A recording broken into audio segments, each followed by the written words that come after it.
Orang yang tidak tersingkap rohani dengan Tuhan, duduk dalam ghaflah lalai, tu mana tersumbat dengan maksiat, mungkar. Ada ilmu, ada, tapi jadi pengampu.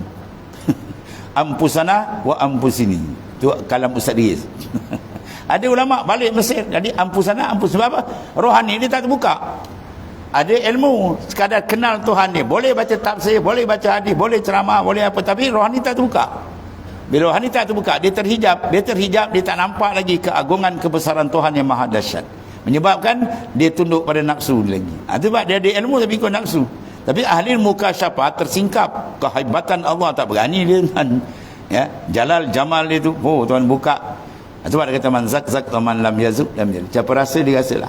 Siapa tak rasa dia tak rasa. Sebab nak dapat rasa dia kena jalan tariqah sufiyah. Jalan tarikat boleh bentuk dapat rasa. Kalau kita suluk ni kan, dia ada perap betul-betul dah, dia terbuka hijab, baru dah sedap tengok.